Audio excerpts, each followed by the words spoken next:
एक बार एक तपस्वी तीर्थयात्रा पर एक गांव में आया। गांव के बाहरी इलाके में मारुति देवता का एक मंदिर था।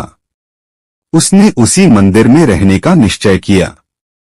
कुछ दिन बीतने पर गांव के लोग धीरे धीरे तपस्वी से परिचित हो गए और अक्सर उससे मिलने आने लगे। समय के साथ गांव के लोग तपस्वी के साथ घनिष्ठ हो गए। गांव के लोग उसे अपनी सांसारिक समस्याएं बताते और अध्यात्म के बारे में प्रश्न पूछते। तपस्वी धैर्यपूर्वक उनकी समस्याएं सुनते और अध्यात्म संबंधी उनकी शंकाओं का समाधान करते। कभी कभी वह गांव के लोगों के लिए आध्यात्मिक प्रवचन भी करते थे। एक बार एक प्रवचन के दौरान तपस्वी ने गांव वालों से कहा, हे मेरे प्यारे लोगों, याद रखो, पांचों इंद्रियों के भोगों से पूर्ण सुख नहीं पाया जा सकता। इसलिए जीवन की हर परिस्थिति को स्वीकार करना चाहिए। जो कुछ भी है उसमें संतुष्ट रहना चाहिए और अपना मन भगवान के नाम जप में लगाना चाहिए। उसे निस्वार्थ भाव से भगवान की सेवा करनी चाहिए। सच्चा आनंद तो केवल भगवान में ही है।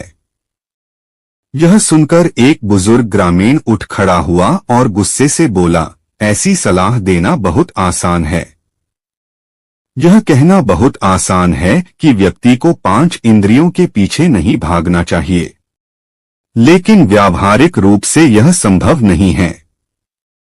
मेरी स्थिति देखिए, मेरा सबसे छोटा बेटा 12 साल का है, लेकिन मैंने अभी तक उसका जनेऊ संस्कार नहीं किया है। मेरा दूसरा बेटा 18 साल का है, लेकिन उसने अभी तक अपनी शिक्षा पूरी नहीं की है। मेरी सबसे बड़ी बेटी 20 साल की है, लेकिन मैं अभी तक उसके लिए उपयुक्त वर नहीं ढूंढ पाया हूँ। इन सब के कारण मेरी पत्नी को बहुत मानसिक तनाव हो गया है।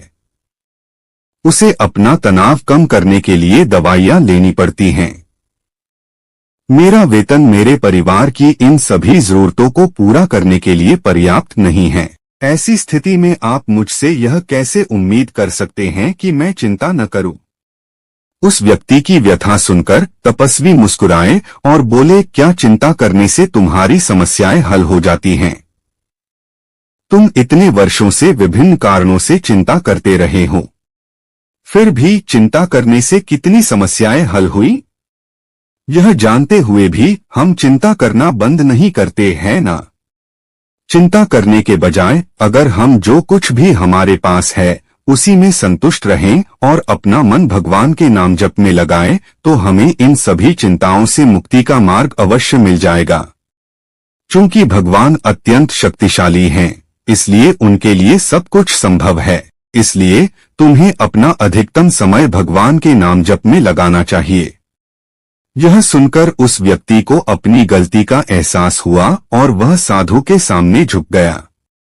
बच्चों, हमें जो कुछ भी है उसी में संतुष्ट रहना चाहिए और हर छोटी छोटी बात की चिंता करने के बजाय भगवान के नाम जप पर ध्यान केंद्रित करना चाहिए। जैसा कि आपने कहानी में देखा, चिंता करने से कोई भी समस्या हल नहीं होती। इसलिए अपना अधिकतम समय भगवान के नाम जप में लगाएं।